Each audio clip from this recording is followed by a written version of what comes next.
अस्सलाम वालेकुम, मैं हूं शजा न्याजी। सुनो राउंड अप में आपको खुशामदीद। नाज़रीन, हुकूमत और तहरीक इंसाफ के दरमियान मुज़ाकरात किसी हतमी नतीजे पर पहुंचे बगैर खत्म हो गए हैं। इमरान खान ने हुकूमत के साथ मुज़ाकरात खत्म करने का ऐलान कर दिया है। आज अडियाला जेल में इमरान खान और बैरिस्टर गौहर की मुलाकात हुई। मुलाकात के बाद अडियाला जेल के बाहर गुफ्तगू करते हुए बैरिस्टर गौहर ने कहा कि इमरान खान ने आज जेल में मुज़ाकरात खत्म करने का ऐलान किया है। इमरान खान का कहना था कि हुकूमत को वक्त दिया था कि वो जुडिशल कमीशन बनाए, लेकिन उन्होंने हमारे मुतालबात पर कोई पेशरफ्त नहीं दिखाई, लिहाजा आज के बाद कोई मुज़ाकरात नहीं होंगे। बैरिस्टर गौहर ने कहा है कि हमारी तो बड़ी ख्वाहिश थी कि मुज़ाकरात हों और कामयाब हों, मगर सियासी इख्तलाफात इतने हैं कि बर्फ पिघल नहीं रही। हम तमाम अपोजिशन जमातों को इकट्ठा करेंगे और अपनी जिदोजहद जारी रखेंगे। तहरीक इंसाफ का पहला मुतालबा था कि हुकूमत सुप्रीम कोर्ट के 3 सीनियर जजेस पर मुश्तमिल एक जुडिशल कमीशन बनाए, लेकिन हुकूमत की तरफ से कोई पेशरफ्त सामने नहीं आई। रात कौमी असम्बली के स्पीकर एयाज सादिक ने इंटरव्यू में कहा कि हुकूमती इत्तेहाद और तहरीक इंसाफ को वो वक्त दिया है, वो अपनी अपनी क़यादत से मशवरा करेंगे और मुज़ाकरात की चौथी नशिस्त 28 जनवरी को बुलाएंगे, लेकिन इससे पहले ही इमरान खान ने मुज़ाकरात खत्म करने का ऐलान कर दिया है। दूसरी तरफ आज कौमी असम्बली ने मुतनाज़ पीका एक्ट 2025 तरमीमी बिल कसरत राय से मंजूर कर लिया है। पीका एक्ट की मंजूरी के बाद सहाफ़ियों का शदीद रद्द-ए-अमल भी सामने आया है। पीका एक्ट के खिलाफ सहाफ़ियों ने कौमी असम्बली इजलास से वॉकआउट किया। सहाफ़ी कौमी असम्बली इजलास की कवरेज छोड़कर गैलरी से बाहर चले गए। सहाफ़ी तंजीमों की ज्वाइंट एक्शन कमेटी ने भी पीका एक्ट में तरमीम के बिल को मुस्तरद कर दिया है। ज्वाइंट एक्शन कमेटी ने कहा है कि पीका एक्ट में तरमीम सहाफ़ी तंजीमों की मुशावरत के बगैर की जा रही है। पीका एक्ट का मुसवदा भी शेयर नहीं किया गया। पीका एक्ट की इब्तदाई तफसीलात के मुताबिक इस कानून के तहत फेक न्यूज़ पर सजा 3 साल और जुर्माना 20 लाख रुपए तक हो सकेगा। तरमीमी बिल के मुताबिक नई शिक के तहत social media protection and regulatory authority कायम की जाएगी। अथॉरिटी मुतल्लिका अदारों को सोशल मीडिया से गैर कानूनी मवाद हटाने की हदायत जारी करने की मजाज होगी। तरमीमी बिल के मुताबिक अदालतें 6 माह से 1 साल की मुद्दत के दौरान मुकदमात का फैसला करने की पाबंद होंगी। इस एक्ट की मंजूरी में क्यों इतनी जल्दबाजी से काम लिया गया? क्यों सहाफ़ियों को एतमाद में नहीं लिया गया? और क्या वाकई इस बिल को न्यूज़ के खिलाफ इस्तेमाल किया जाएगा, या एक बार फिर इस कानून की मदद से सहाफ़ियों और अपोजिशन को हरासा किया जाएगा? मुज़ाकरात खत्म होने के बाद तहरीक इंसाफ की आइंदा की हिकमत अमली क्या होगी? इस सारी सूरत हाल पर बात करते हैं। हमारे साथ मौजूद है सीनियर सियासतदान और साबिक वफाकी वजीर फवाद चौधरी साहब। सर, आपके वक्त का बहुत शुक्रिया। फवाद साहब, इमरान खान ने मुज़ाकरात खत्म करने का ऐलान कर दिया है।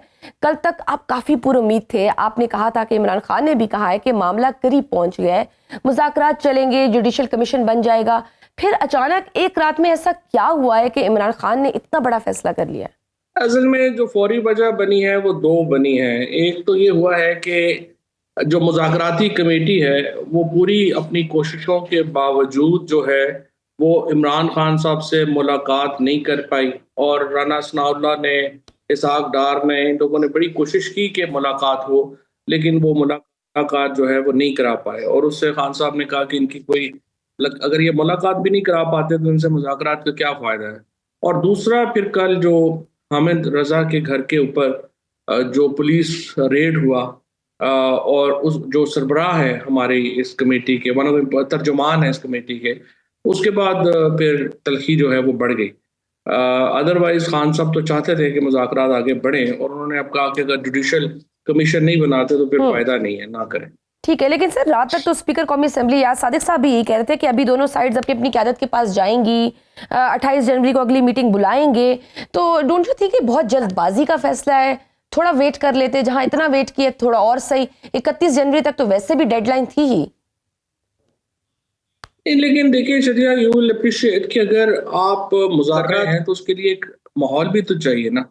एक टेम्परेचर आप इतना हाई कर रहे हैं, आप नॉन अवेलेबल वारंट्स इशू करवा रहे हैं, लोगों के घरों पे छापे मार रहे हैं, लोगों को बेइज्जत कर रहे हैं, सैकड़ों कारकुनों का आपने जो है वो जीना अजाब किया हुआ है।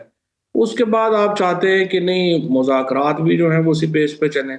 अब ये जो इमरान खान के जो केस है, हर आदमी को पता था कि ये जो केस है ये $190 मिलियन का आप डिले कर रहे हैं कि इस्लामाबाद हाई कोर्ट में जज मर्जी का लग जाए। अब उस जज का भाई इमरान खान का खिलाफ प्रोसिक्यूटर है, और आपने उसी को ही कह दिया कि नहीं, आप चल के जी ये इसको आप केस करें, उन्हीं के पास केस लगवा रहे हैं। तो अगर आपने कुछ मतलब अदालतों से और इंतजामी तौर के ऊपर कोई रिलीफ देना ही नहीं है, तो फिर मुझे बताएं कि उन मुज़ाकरात का क्या फ़ायदा होगा। सर, कहीं ये डेडलॉक कमीशन में 3 सीनियर मोस्ट जजेस की शमूलियत पर आया है कहीं? क्योंकि तहरीक इंसाफ और इमरान खान साहब तो चाहते थे कि सुप्रीम कोर्ट के 3 सीनियर जजेस यानी chief justice, justice Mansoor Ali Shah और जस्टिस मुनीब अख्तर कमीशन में शामिल हों। देखिए, वो हुकूमत तो अभी कमीशन बनाने पे ही नहीं आ रही, तो उसकी हैयत और नौयत क्या होगी वो तो बाद की बात है। अभी तो हुकूमत इतनी खौफजदा है कमीशन बनाने से, TORs बनाने से, कि वो डर रहे हैं कि पता नहीं क्या हो जाएगा। So they are not really keen for anything. तो फिर सर, इसका मतलब ये है कि जो तनकीद कर रहे थे और जो कह रहे थे कि मुज़ाकराती मजाक चल रहा है और इसमें से कोई आउटकम नहीं होना, ये एक यूजलेस एफर्ट थी, तो फिर इसका मतलब है वो ठीक थे, दे न्यू इट। क्योंकि अभी ख्वाजा आसिफ साहब ने भी कहा है कि मुज़ाकरात करने वालों को भी पता था कि इसका कोई नतीजा नहीं निकलना। हाँ, लेकिन ये तो फिर हुकूमत का फॉल्ट है ना। पॉलिटिकल पार्टीज तो मुज़ाकरात ही करती हैं। पॉलिटिकल पार्टीज ने और क्या, आप हथियार लेके आपने पहाड़ों पर तो नहीं चढ़ जाना ना। आपने मुज़ाकरात ही करने हैं, अपने डिफरेंसेस को नीचे ही लाना है। लेकिन जिस तरीके से हो रहा है आज, आप देखें कोर्ट पैकिंग की इंतहा हो गई है। 12 जजेस जो लगे हैं सिंध हाई कोर्ट में, हर एक को पता है कि वो पीपल्स पार्टी के करीबी लोग हैं। उसके बाद आपने जो इस्लामाबाद हाई कोर्ट में लगाए हैं, सबको पता है क्या कैसे लगे हैं। तो कोर्ट पैकिंग, आपने अदालतें तबाह कर दी हैं, आपने इंतजामी जो सारी मामलात हैं उसको तबाह कर दिया है, लोगों की जिंदगियां अजाब में डाल दी हैं। अब ये इस तरह तो नहीं ना, फिर जाहिर है फिर इसका तलखियां बढ़ेंगी और इस मुज़ाकरात ख़त्म करने के फैसले से भी तलखियां बढ़ेंगी। मेरी नज़र में तो मुज़ाकरात ही बेहतरीन हल था, लेकिन जाहिर है हुकूमत की तरफ से वो संजीदगी नज़र नहीं आई। अब खान साहब ने आज ये कहा है कि सारी सियासी जमातें मिलकर हुकूमत के खिलाफ जो है वो इत्तेहाद कायम करें और इसके ऊपर जो है वो आगे बढ़े।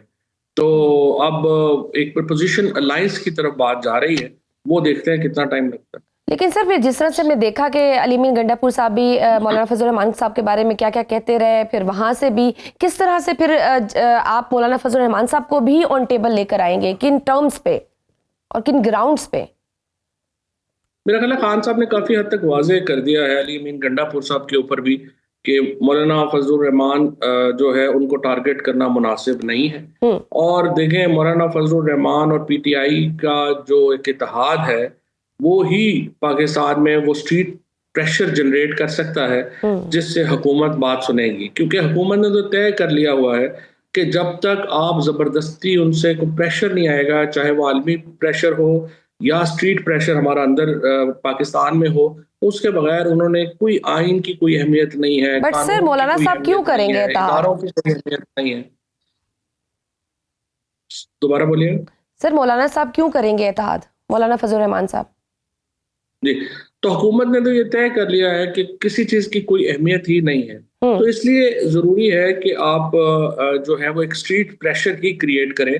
और स्ट्रीट प्रेशर के लिए मौलाना फजल रहमान साहब का और PTI का अलायंस जो है वो बड़ा अहमियत का हामिल है। मौलाना फजल रहमान भी चाहते हैं इस ज़मन में आगे बढ़ना, और अब एक मुशावरती इजलास जो है वो और सारी पार्टीज का वो होने जा रहा है। मेरा ख्याल है विद इन अ वीक और 2 होगा, जिसमें एक एजेंडा तय किया जाएगा। मौलाना साहब तो खुद इल्जाम लगाते रहे कि KP में हमारी सीटें छीन के PTI को दे दी गई हुई हैं। ये बात उनका अपने ग्रीवेंसेस है, इलेक्शन की रिगिंग के ऊपर उनका मौका है। देखिए, अफगानिस्तान का मामला हो, ये 2024 के इलेक्शन हो, इसके ऊपर तो PTI का और मौलाना का मौक़िफ़ एक ही है कि यहाँ पे पिक एंड चूज किया गया, इलेक्शन हराए गए, जिताए गए, और उससे जो मामला है वो खराब हुआ। और अब इस तरह के जो इश्यूज हैं वो रिजॉल्व करके आगे बढ़ने का वक्त है। और पहले तो आइन तो बहाल हो ना मुल्क में। इस वक्त देखिए, ना मीडिया आज़ाद है, ना पाकिस्तान में अदालतें आज़ाद हैं। पाकिस्तान तो एक जकड़ा हुआ है इस वक्त एक अनअनाउंस्ड मार्शल लॉ में। That's the problem. तो अभी मेन फोकस ये है कि हम अपोजिशन पार्टियों को इकट्ठा करें और ग्रेटर अलायंस बनाएं और फिर उसके बाद हम स्ट्रीट पावर दिखाएं। अभी जो एजेंडा है वो यही है कि सारी पार्टियों का इत्तेहाद हो और उसके बाद हम एक बड़ी मूवमेंट शुरू करें। ठीक है। आपकी अडियाला जेल में इमरान खान से जो मुलाकात हुई, उन्होंने शाम और बांग्लादेश की मिसाल भी दी थी। इमरान खान साहब इतने पुरउम्मीद कैसे हैं कि बहुत जल्द कोई बड़ी सियासी तब्दीली आ जाएगी? क्योंकि अगर हम ग्राउंड रियलिटीज़ देखें तो वो तो बिल्कुल अपोजिट है इसके। सजाएं हो रही हैं, मजीद ग्राउंड मुश्किलात बढ़ रियलिटी तो रही मेरा हैं। ख्याल है इससे मुख्तलिफ नहीं है। पाकिस्तान के अंदर एक बहुत बड़ी अनरेस्ट है, सिमरिंग हो रही है। हम्म। यहाँ पे 1 करोड़ 30 लाख आदमी गुर्बत की तरीके चला गया है हम्म। पिछले 2 सालों में। हम्म। बहुत ज्यादा लोग जो है वो मुल्क छोड़ के जा रहे हैं। जो पाकिस्तान में इस वक्त जो सिचुएशन है वो तो बहुत खराब है।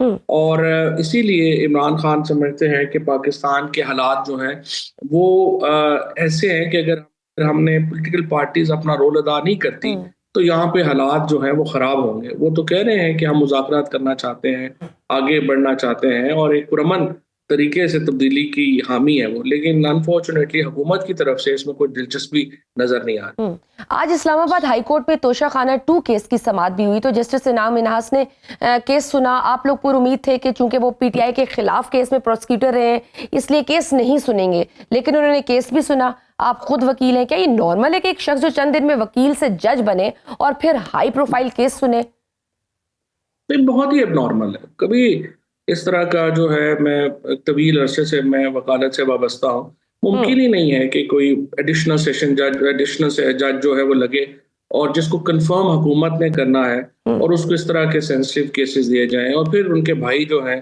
वो प्रोसिक्यूटर हैं हमारे खिलाफ 9 मई के मुकदमात में। इस तरह के हालात में उनका ये केस सुनना तो बहुत ही मैं समझता मुज़ाकरा हूँ कि है। पर्दे होते हैं इदारों के भी, लोगों के भी। हमने यहाँ पे कोई पर्दा ही नहीं छोड़ा। इन्होंने तो फैसला किया है कि बिल्कुल ही आप किसी का कोई शर्म लिहाज होते हैं जजों के, इदारों के, वो खत्म ही हो गए हैं। और अब है कि जी बस जो है बस जी हम तो बैठे हैं, आके कोई उतार सकता है तो उतार ले। अब तो ये हालात है। 190 मिलियन पाउंड केस में भी सजा के खिलाफ अपीलें तैयार कर ली गई हैं, आइंदा 1-2 दिन में दायर भी हो जाएंगी। तो इस केस में इस्लामाबाद हाई कोर्ट में कोई बरियत हो जाएगी या मामला सुप्रीम कोर्ट तक ही जाएंगे? क्या देख रहे हैं आप? नहीं तो सुप्रीम कोर्ट में भी तो अब कोई खास उम्मीद तो नहीं है। जुडिशरी से क्या उम्मीद रह गई है, जजों से क्या उम्मीद है? पाकिस्तान में 26वीं आईनी तरमीम के बाद देखें ना, पाकिस्तान में जब खान साहब कहते हैं कि बांग्लादेश या हम दमिश्क बनने जा रहे हैं, वो इसलिए कह रहे हैं ना कि कोई इदारा ही नहीं बचा जिसके पास आप अपनी कंप्लेंट लेके जाएं। कोई इदारा नहीं है कि जो आपकी दादरसी कर सके। जो बलूचिस्तान में हो रहा है, जो इस वक्त खैबर पख्तूनख्वा में हो रहा है, और उसमें जिस तरह पंजाब में जिस तरह लोगों के ऊपर 1 लाख से ज्यादा छापे पड़े हैं, करोड़ों लोग जो है इस अमल में मुतासर हो चुके हैं और बहुत फासला हो गया है पाकिस्तान में इस वक्त अवाम में और हुकूमत में। और ये ऐसी सिचुएशन नहीं है कि जिसको अप्रिशिएट किया जाए। बजाय फासले कम करने के आप फासले बढ़ाते जा रहे हैं और इसके नतीजे में मेरे ख्याल में तो पाकिस्तान के हालात अच्छे नहीं हों। मतलब इसका है कि फिर यानी फैसले फिर एक दफा सड़कों पे ही होंगे? इसके अलावा कोई रास्ता बच नजर नहीं आ रहा, क्योंकि ये हुकूमत ने प्रैक्टिस तो पहले भी फैसला पीटीआई किया करके है, देख चुकी है। बार बार होगा, वो मसला नहीं है। देखें अब अलायंस के साथ हो जाएगा तो ये तो देखें ना, काम 2-2.5 साल कौमों की जिंदगी में कोई बड़ा वक्त नहीं है। इसको वक्त भी लग सकता है, लेकिन अल्टीमेटली ये जो आइडिया है कि पाकिस्तान के अवाम को ये हक है कि हुकूमत बनाने का भी और हटाने का भी, इस आइडिया का वक्त आ चुका है। और ये वक्त आप देखेंगी कि ये स्ट्रगल जो है ये इस जानब चलेगी। पाकिस्तान में आइडियली तो ये बहुत आपने बड़ी आइडियलिस्टिक बात की है, लेकिन एक्चुअल में रियलिटी में ये कभी हुआ ही नहीं है ना तारीख में। एटलीस्ट जब से मैं फॉलो कर रही हूँ, मैंने नहीं देखा कभी ऐसा हुआ हो अवाम की मर्जी से हुक्मरान आए हो और अवाम की मर्जी से ही गए हो। नहीं, बिल्कुल आपकी बात ठीक है। उसकी वजह यह है कि हमने अपना मुल्क तोड़वा लिया, लेकिन हमने अवाम के फैसले के सामने सर तस्लीम खाम जो है वो नहीं किया। मसलन आप देखें कि 1970 में जब अवाम का एक फैसला आ गया था, हमें उसे मानना चाहिए था, लेकिन हमने नहीं माना। उसके नतीजे में मशरकी पाकिस्तान से हाथ धोना पड़ा। अब उसके बाद पाकिस्तान के अंदर अब जो हालात हैं, जिस तरह का इलेक्शन हुआ है, उसके देखिए, हम बांग्लादेश नहीं है, हम बर्मा नहीं है, हम चाइना नहीं है। इन मुल्कों में एक लैंग्वेज है, एक कौम है और तकरीबन एक ही मजहबी अकीदे हैं। पाकिस्तान में हर 50 मील के बाद आपका डायलेक्ट चेंज हो जाता है, जुबान चेंज हो जाती है, आपकी एथनिसिटी चेंज हो जाती है, कौमियत चेंज हो जाती है। ऐसे जो मुल्क हैं जैसे हिंदुस्तान और अमेरिका में के जो हमारे लिए एक मिसाल है, वो सिर्फ जमहूरियत उनको जोड़ के रखती है। जहां पे इतनी डाइवर्सिटी हो ना, इतने ज्यादा तनव्वो हो, और इतना ज्यादा लोग मुख्तलिफ कौमों के जुबानों के लोग रहते हैं, उनको सिर्फ जमहूरियत जोड़ के रखती है और जमहूरियत के जो हकूक हैं वो जोड़ के रखते हैं। अब 70 साल तो हमने इसको चला लिया, उसमें मशरकी पाकिस्तान खो भी दिया इस आइडिया को ना मान के। But this is yes very unfortunate कि हम अपनी गलतियों से सीखते नहीं हैं। That is the problem sir. आज हुकूमत ने पीका एक्ट तरमीमी बिल भी मंजूर कर लिया हुआ है और सहाफ़ियों को एतमाद में नहीं लिया गया। सहाफ़ी वॉकआउट भी कर गए हैं। चंद माह पहले हमने देखा जिस तरह से पंजाब हत्या की इज्जत बिल कानून भी में भी यही हुआ था। तो हुकूमत क्यों इतनी जल्दबाजी दिखा रही है?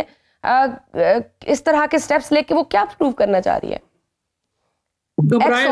एक्स ऑलरेडी ब्लॉक्ड है जी।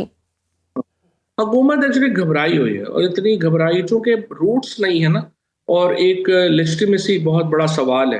तो जब ऐसी हुकूमत होती है, ऐसा निज़ाम होता है, वो तनकीद से बड़ी जल्दी घबरा जाते हैं। तो अभी उन्होंने, चूंकि आप मीडिया, फॉर्मल मीडिया का हाल तो आपके सामने ही है, सोशल मीडिया के ऊपर जो आवाज़ें थी अब उनको दबाना चाहते हैं और उसके लिए ये फौजदारी कानून ला रहे हैं। देखें, कभी भी जो मीडिया से मुतल्लिक कानून होता है वो फौजदारी कानून नहीं होता, वो सिविल लॉ होता है। जैसे हम जब बना रहा था, जब मैंने बनाया था, वो मैंने PMDA बनाया था जो एक सिविल लॉ था, जिसमें जुर्माने थे, सजाएं नहीं थी, कैद नहीं थी, लेकिन उसको इन्होंने एक फौजदारी कानून में चेंज कर दिया है ताकि लोगों को खौफजदा किया जाए।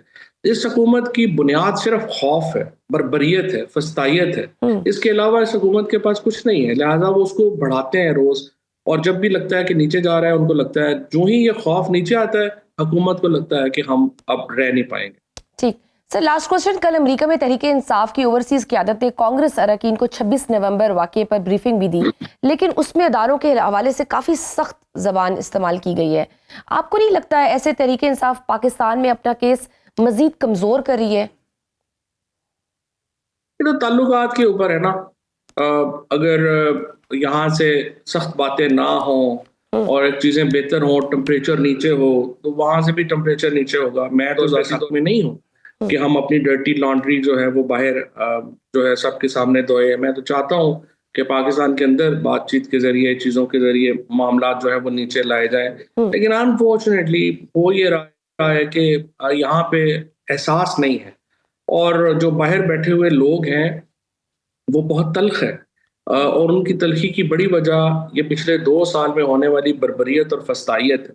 और जब तक जो ये पॉलिसी बरकरार रहेगी, सख्त जुबान और सख्त चीज़ें रहेंगी, इसका सख्त नुकसान पाकिस्तान को हो रहा है, सख्त नुकसान इदारों को हो रहा है और रियासत पाकिस्तान को सबसे ज्यादा नुकसान हो रहा है। और अनफॉर्चुनेटली हमें अपनी ईगो से निकल के पाकिस्तान के लिए सोचने की जरूरत है। बहुत शुक्रिया साबिक वफाकी वज़ीर फवाद चौधरी साहब हमारे साथ मौजूद थे। नाज़रीन, वक्त है छोटी सी ब्रेक का, देखते रहिए Suno round up. Welcome back to Suno round up. Program के इस हिस्से में हमें ज्वाइन किए मुस्लिम लीग नून के रहनुमाए राना एहसान अफजल। सर, आपके वक्त का बहुत शुक्रिया। राना साहब, तहरीक इंसाफ ने मुज़ाकरात तो ख़त्म करने का ऐलान कर दिया है। हुकूमत के पास 7 दिन का वक्त था, लेकिन जुडिशल कमीशन तश्कील नहीं दिया गया। क्या वजूहात थी? हुकूमत क्यों ताखीर से काम ले रही थी? बिस्मिल्लाहिर्रहमानिर्रहीम। देखिए, हुकूमत ने तो मुज़ाकरात को हमेशा सपोर्ट किया है। खास करके प्राइम मिनिस्टर शहबाज शरीफ तो मुज़ाकरात के बड़े हामी रहे हैं। चाहे वो अपोजिशन लीडर थे तो चार्टर ऑफ इकोनॉमी की बात करते थे, और अभी भी एपेक्स कमेटी हो, फ्लोर ऑफ द हाउस।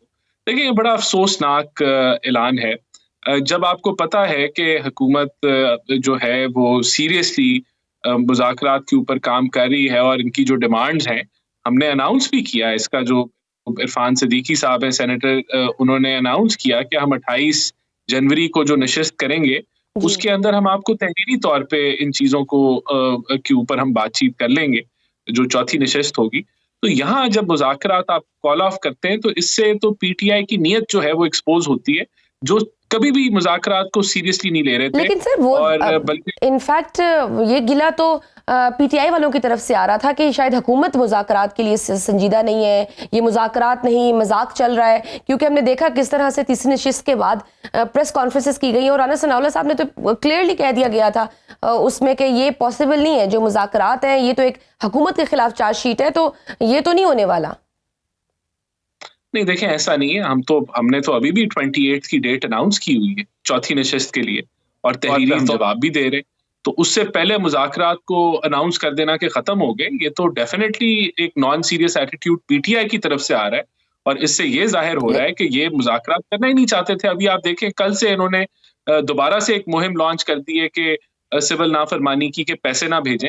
उससे पहले इन्होंने डेडलाइंस पे धमकियां लगाई हुई थी।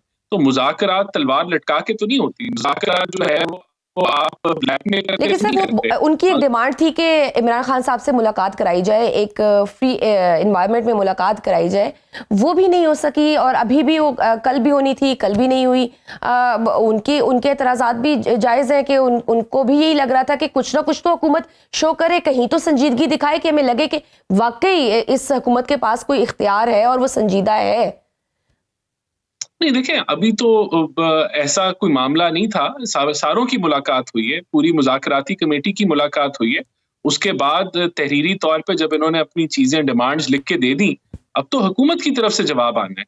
अब तो कोई दरमियान में ऐसा कोई नई कोई डेवलपमेंट तो नहीं होने जा रही कि जिसके ऊपर कोई तहरीरी तौर पे डिमांड्स आ गई, अब उसका जवाब आना है। तो उसके दरमियान में मुलाकात आजकल भी हो रही है। जो लॉयर्स हैं खान साहब के, वो लेकिन मिल रहे सर हैं। जो और उनकी आधी कंडीशन जमात थी जुडिशल कमीशन के हवाले से, वो तो हुकूमत बारहा कहती रही है और आपके मुख्तलिफ लीडर्स ये बात करते रहे हैं कि जुडिशल कमीशन तो नहीं बन सकता, और क्यों बनाया जाए। उसका हतमी जवाब तो 28 को आना है ना। उसका अभी तक हतमी जवाब तो कोई नहीं आया। हतमी जवाब तो 28 तारीख को हमने सबमिट कराना है। वो जो चौथी नशिस्त है उसके तो अंदर सर उसमें क्या बन जाना था? ये तो अब उसका इंतजार करना पड़ेगा। बन भी सकता है, उसके ऊपर जो है उस डायरेक्शन में हम चल भी सकते हैं। तो ये तो 28 को हम अनाउंस कर चुके हैं कि इसका जवाब आना था। क्योंकि वहां से तो डिमांड थी कि जुडिशल कमीशन जो है वो 3 सीनियर मोस्ट जजेस पर बनाया जाए।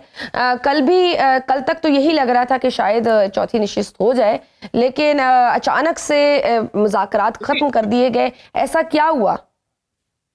ये तो पीटीआई की नीयत है। किसने खत्म की है? हुकूमत ने तो नहीं खत्म किया। हुकूमत ने तो अनाउंस किया कि 28 को हम लोग इसके ऊपर गुफ्तगू करेंगे, हम आपको तहरीरी तौर पे लिख के देंगे। तो खत्म तो पीटीआई ने की है। तो वहां से दरवाजा जो है वो, और देखें, ये मैं आपको ये भी बता दूं कि ये मुज़ाकरात में ऐसे नहीं आए। इन्होंने दुनिया का हर हरबा ट्राई किया जो इंतशारी हरबा था।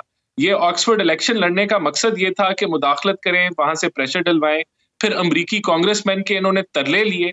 अभी भी, कल भी तरले लिए इन्होंने अमरीकी कांग्रेसमैन के कि वो मुदाखलत करें और यहाँ कोई खान साहब के लिए कोई रिहाई की मुहिम चलाएं। तो उसके बाद इन्होंने इस्लामाबाद पे हमलावर हुए। इन्होंने रेंजर्स पुलिस वालों को शहीद किया, जलाओ घेराव किया। हम थ्रू आउट, हम तो, हमारे दरवाजे खुले थे। फिर ये आए हैं मुज़ाकरात के टेबल पे, हर जगह से फेल हो गए। और अब भी जब ये मुज़ाकरात पे आए तो इन्होंने सिविल नाफरमानी की धमकी दी। फिर ये डेडलाइंस के ऊपर धमकी देते रहे। फिर हर रोज ये नई लेकिन आगे सर पीछे आपके करते पिछले रहे। इलामिया में ये बात कही गई थी कि हम मुलाकात अरेंज कराएंगे बानी पीटीआई से, लेकिन तो वो मुलाकात हुई है। अब तक सर वो कंडीशंस चाहते हैं उनमें तो नहीं हुई ना। मुज़ाकराती टीम की पूरी मुलाकात तो नहीं हो सकी।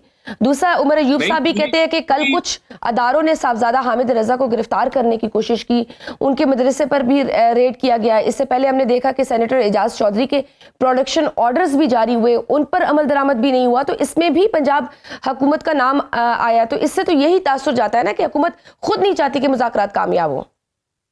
नहीं, अब अगर प्रोडक्शन ऑर्डर्स पे वो पेश नहीं हुए या उनको वो अब सेनेट के सेशन में नहीं आए तो उससे मुज़ाकरात खत्म हो जाने चाहिए। या अगर हामिद रजा के ऊपर अगर किसी पुलिस ने रेड किए किसी केस के ऊपर, या कोई भी जो भी उनकी इन्वेस्टिगेशन, मुझे नहीं पता। कंडीशंस तो बनाई जाती है ना जब इस तरह के मुज़ाकरात शुरू होते हैं। ऑब्वियसली एक फेवरेबल एनवायरनमेंट थोड़ा सा दिया जाता है ताकि एक दूसरे पे एतमाद बहाल हो ना। नहीं, एनवायरनमेंट तो दिया गया है ना जी। एनवायरनमेंट के ऊपर उनके साथ कंसल्टेशन की गई है, खान साहब से मुलाकातें कराई गई हैं, हुकूमत ने बिल्कुल माहौल दिया है। अगर यहाँ से वॉकआउट हुआ है तो वो पीटीआई जिम्मेदार है उसकी। अगर वो मुज़ाकरात को कॉल ऑफ कर रही है, और इनका जो एजेंडा, जो हम पहले दिन से कह रहे थे कि इनका एजेंडा ही इंतशारी एजेंडा है, ये चाहते ही नहीं है। इनको असल में खतरा इनका ये है कि मुल्क के अंदर माशी तौर पे चीजें तब्दील हो रही हैं बड़ी तेजी से, स्टेबिलिटी आ रही है। इन्होंने मुज़ाकरात करके वो स्टेबिलिटी तो नहीं रुकनी थी। सर आप कहते हैं वो इंतशारी टोला है, उधर से वो कहते हैं कि हम तो विक्टिम हैं, हम तो मजलूम हैं, हमारे साथ ही तो जुल्म हुए हैं, हम पर गोलियां चलाई गई हैं, हमारे लोग मारे गए हैं, इसलिए तो हम जुडिशल कमीशन का मुतालबा कर रहे हैं कि दूध का दूध और पानी का पानी हो जाए। तो बना दें, क्लियर हो जाए चीजें सर। तो 28 को हम, हो सकता है कि उसकी तरफ हम चल पड़े। इंतजार तो करें ना। 28 तारीख को हमने तो रोका ही, दरवाजा बंद ही नहीं किया। तो क्या जल्दी है फिर? सर, तहरीक इंसाफ के बैकडोर राब्ते भी हुए, तो शहबाज शरीफ साहब को आर्मी चीफ और बैरिस्टर गौर की मुलाकात के हवाले से भी ब्रीफिंग्स दी गई थी। क्या अब हुकूमत पुरएतमाद है या फिर अभी भी कोई दिल में वसवसे बाकी हैं? देखें, हुकूमत बिल्कुल पुरएतमाद है। हुकूमत अपना 5 साल टेन्योर मुकम्मल करेगी। हुकूमत को कोई किसी किस्म का इशू नहीं है। अब आप इसी टॉपिक को भी देख लें कि जो इनकी एक मीटिंग हुई, तो इन्होंने उस मुज़ाकरात को, जहां मुज़ाकरात होने चाहिए थे, वो उधर से फोकस उठा के उस मुलाकात पे बड़ी खुशी मनाई। तो ये नॉन सीरियस थे डे वन से। ये तो इनकी कोशिश ही, ये चाहते ही नहीं थे कि मुज़ाकरात जो है वो सियासी जो इनके हरीफ हैं, वो पार्लियामेंट के अंदर जो जमहूरी प्रोसेस है, जो पार्लियामेंट को स्ट्रेंथन करता है, उस तरफ वो बढ़े। इनकी कोशिश वही कोशिश थी कि जिस रास्ते से ये इक्तदार में आए कि वहीं से कोई दरवाजा खुल जाए। वो नहीं खुला और ना वो खुलेगा। तो ये नॉन सीरियस है। इनका एजेंडा जो है कुछ और है। अगर ये मुज़ाकरात कॉल ऑफ कर रहे हैं तो ये निहायत ही अफसोसनाक बात है। हुकूमत तैयार है चीजों को आगे लेके जाने के लिए। 28 तो सर, आप पूरे एतमाद है कि आपके लिए वो दरवाजा बंद नहीं होगा, वो 5 साल खुला रहेगा? देखिए, हमें कोई फिक्र नहीं है। हमारे पास मैंडेट है, हमारे पास कोalition पार्टनर्स की सपोर्ट है। हम मईशत के अंदर डिलीवर कर रहे हैं। मैं तो देख रही हूँ सर, अब आजकल तो पीपल्स पार्टी आपकी इतना बड़ा इत्तेहादी नाराज है कोई ना कोई बात पे। इवन पंजाब गवर्नमेंट में भी हमने देखा है, हुकूमत में, कि पंजाब में भी काफी ऐसे बयानात आ रहे हैं और बड़े सख्त बयानात आ रहे हैं आपकी इत्तेहादियों की तरफ से। देखिए, ये कोई इतना बड़ा इशू नहीं है। जो हमारा जो शहबाज शरीफ साहब के तल्लुकात हैं पीपल्स पार्टी की लीडरशिप के साथ, वो बड़े मजबूत हैं।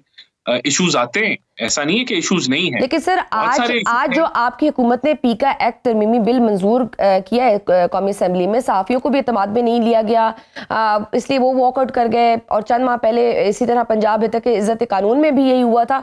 और आपके इस बिल पर्टिकुलर पॉलिसीज के हवाले से बिलावल भुट्टो साहब ने भी आज ये बोला है कि अगर हुकूमत इत्तेहादियों को एतमाद में लेती, मुशावरत से करती, तो उनकी पॉलिसियाँ ज़्यादा बेहतर और कामयाब हो सकती थी। तो सर, क्या रीजन है, क्यों मुशावरत नहीं की गई, क्यों इतनी जल्दबाजी में ये बिल पेश किया गया कि सहाफी भी नाराज है और आपके इत्तेहादी भी ये कह रहे हैं, और अपोजिशन तो है ही सरापा एहतजाज। ये बिल तेजी में नहीं पेश किया गया और कंसल्टेशन भी रही है, मुख्तलिफ फेजेस में कंसल्टेशन होती रही है। ऐसा नहीं है कि ये आइसोलेशन में बिल आया है। और इसकी सिंपल वजह ये है कि जो आर्किटेक्चर है सोशल मीडिया का और डिजिटल मीडिया का, वो पिछले चंद सालों के अंदर बड़ी तेजी से तब्दील हो रहा है। और इसके लिए एक अथॉरिटी बनाई जा रही है और कंप्लेंट सेल बनाया जा रहा है, जो कि इन मामलात को हैंड्स ऑन देखेगी और इसमें हम बिल्कुल बेहतरी लेके आएंगे। तो ये इट इज नॉट ये कोई पॉलिटिकल बहस नहीं है, ये टेक्निकल बहस है कि ना सिर्फ मिस इन्फॉर्मेशन बल्कि हजारों लाखों पाकिस्तानीज को डेली कंप्लेंट होती है। लेकिन सर, पॉलिटिकल विक्टिमाइजेशन के लिए इस्तेमाल तो होता रहा है ना। हमने देखा है कि कानून तो बन जाते हैं लेकिन फिर उस पर उस तरह से अमल दरामद नहीं होता। हमने हाल ही में देखा है कि जिस तरह से मतीउल्लाह जान की मिसाल ले ले, किस तरह से उन पर आइस डाल दी गई। राना सनाउल्लाह खुद कहते रहे कि ये नहीं होना चाहिए था। अगर मसला फेक न्यूज़ है तो साबित करे और उस पर सजा दे, लेकिन हुकूमत कैसे यकीनी बनाएगी कि इन कवानीन की बुनियाद पर सियासी इंतकाम का निशाना नहीं बनाया जाएगा? देखें, तभी ये कवानीन बनाए जा रहे हैं ना, ताकि फिर इन कानून को इस्तेमाल करके जो मिसयूज ऑफ इंफॉर्मेशन है या जो लोग दूसरे लोगों की इज्जतें उछालते हैं और उनकी जो फंडामेंटल राइट्स हैं उनको वायलेट करते हैं, उनको कटहरे में खड़ा किया जाए। तो ये इसी के लिए ये बनाया गया है ताकि। लेकिन सर, आपकी अपनी पार्टी से भी काफी सारी चीजें फेक न्यूज, जिस तरह से माजी में देखे आपकी अपनी इंफॉर्मेशन मिनिस्टर जो पंजाब की हैं आज़मा बुखारी साहबा, उनकी काफी ऐसी ट्वीट्स थी जो कि बाद में स्क्रीनशॉट्स ऐसे थे जो कि बाद में फेक साबित हुए थे। देखें, तो कोई भी अगर फेक न्यूज फैलाता है, चाहे वो हुकूमत में हो, अपोजिशन में हो, और वो इसको मिसयूज करता है, तो उसको बिल्कुल कटहरे में लाना चाहिए। और ये कानून देखें, ये लाजिम है कि जो बदलती हुई जो एक आर्किटेक्ट है सोशल मीडिया का, उसके मुताबिक उसको अपडेट किया जाए। तो ये इसका मकसद इसको यकीनी बनाया जाएगा कि सबके लिए इक्वली होगा और जो हुकूमत में है, अपोजिशन में है, जो भी है, उसके लिए सेम कार्रवाई की जाएगी। बिल्कुल। ठीक सर, मोहसिन नकवी साहब भी अमेरिका गए थे, वहां जिस कांग्रेस के रुकन से मुलाकात की, उन्होंने आज ट्वीट कर दी है कि इमरान खान को रिहा किया जाए और उनका ताल्लुक भी डोनाल्ड ट्रंप की जमात से है। तो कल को कोई अमेरिका से पैगाम आया तो हुकूमत दबाव बर्दाश्त कर लेगी? देखिए, अदालतों ने सजा दी है खान साहब को।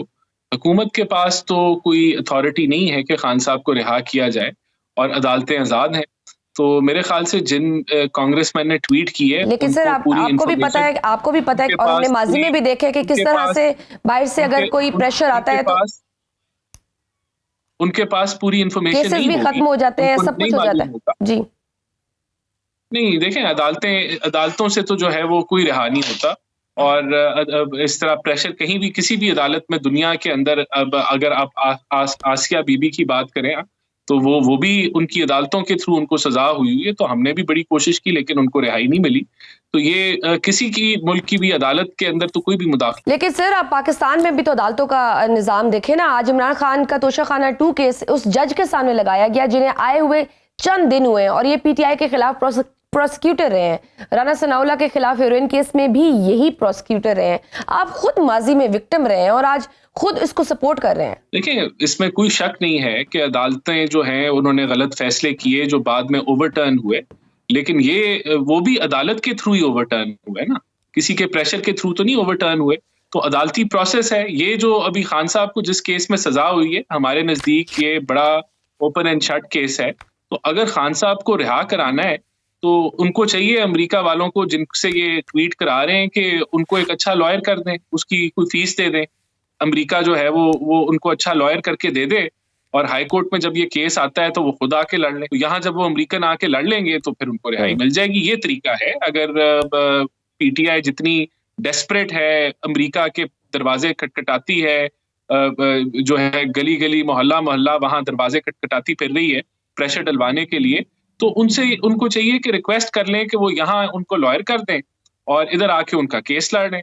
तो हो सकता है कि इस्लामाबाद हाई कोर्ट से उनको रिलीफ मिल जाए। ये एक तरीका है। ठीक, बहुत शुक्रिया। मुस्लिम लीग नून के रहनुमा राना एहसान अफजल हमारे साथ मौजूद थे। नाज़रीन, वक्त छोटी सी ब्रेक का, देखते रहिए Suno round up. Welcome back to Suno round up. नाज़रीन, अफ्रीका के एजेंटों ने 65 लोगों को कश्ती पर बिठाया और समंदर के बीच ले जाकर एक एक करके मारना शुरू कर दिया। असले से लेस अफराद ने पहले सबके हाथ पांव बांधे, फिर सेहतमंद जिसामत का जो भी शख्स दिखाई देता वो उसे मारना शुरू कर देते। सर में हथौड़े मारते, आंखें निकालते और मर जाने पर समंदर में फेंक देते। बीच समंदर मौत का ये खेल 13 दिन तक जारी रहा और इस अरसे में 50 लोग कत्ल कर दिए गए। जो लोग कह रहे हैं कि कश्ती डूबी है, वो गलत बयानी से काम ले रहे हैं। उर्दू न्यूज की एक रिपोर्ट के मुताबिक ये अल्फाज 2 भांजों के मामू और एक यतीम भांजे को बाप बनकर पालने वाले गुजरात के एक गाँव से ताल्लुक रखने वाले चौधरी एहसन की है। 16 जनवरी को मगरबी अफ्रीका के रास्ते गैर कानूनी तौर पर स्पेन जाने वाली कश्ती हादसे का शिकार हुई, जिसमें 44 पाकिस्तानियों समेत 50 अफराद हलाक हो गए थे। तारिकीन वतन के हकूक के लिए काम करने वाली तंजीम वॉकिंग बॉर्डर्स के मुताबिक मगरबी अफ्रीका से कश्ती के जरिए स्पेन पहुंचने की कोशिश के दौरान हादसे का शिकार हुई। इस कश्ती हादसे में समंदर की बेरहम लहरों की नजर होने वाले आकिब के रिश्तेदार ने बताया कि आकिब और उनके दोनों खालाजाद भाई कुछ अर्सा कबल यूरोप जाने के लिए रवाना हुए थे। जब वो अफ्रीका पहुंचे तो उनके एजेंट की नीयत खराब हुई। एजेंट ने उनसे पैसे लेकर 15 दीगर अफराद के साथ मंसूबाबंदी करके बीच समंदर उनको कत्ल किया। उन्होंने हथौड़ों से मारा, 4 बंदे पकड़ते और एक मारता था। ज्यादातर लोग बेहोश थे और जो लड़ सकते थे वो लड़े भी। जब यकीन हो गया कि नहीं छोड़ेंगे तो उन मिन्नतों और तरले भी किए गए। मजीद पैसों की पेशकश भी की, लेकिन वो किसी की नहीं सुनने वाले थे। चौधरी एहसन के मुताबिक आकिब के आखिरी अल्फाज ये थे कि हमने बचना नहीं है। अगर तुम में से कोई बच जाए और पाकिस्तान जाए तो मेरे बच्चों के सर पर प्यार करे। उन्हें बताना कि तुम्हारे बाप की कब्र नहीं है क्योंकि उसे समंदर में फेंक दिया गया था। बस इसके लिए वैसे ही दुआ कर दिया करना। इस वाक़ये के बाद हमारे हुक्मरानों की गैरत जागी और वज़ीर-ए-आज़म शहबाज शरीफ ने मराकश के लिए एक हुकूमती टीम भेजने का फैसला किया, जिसमें FIA के additional director general, additional secretary दाखिला सलमान चौधरी और वजारत खारजा के नुमाइंदे शामिल थे। कश्ती हादसे में जिंदा बच जाने वाले पाकिस्तानियों ने तहकीकाती टीम को बताया कि मराकश कश्ती हादसा नहीं बल्कि कत्ले आम था। मराकश में डूबने वाली कश्ती के मुसाफिरों से खुले समंदर में तावान मांगा गया था। तावान देने वाले 21 पाकिस्तानियों को छोड़ दिया गया। नाज़रीन, ये इस नौयत का पहला हादसा नहीं है। गुज़श्ता कुछ हफ्तों में 3 कश्तियां यूरोप जाते हुए हादसे का शिकार हुई, जिनमें दर्जनों पाकिस्तानी हलाक हो गए।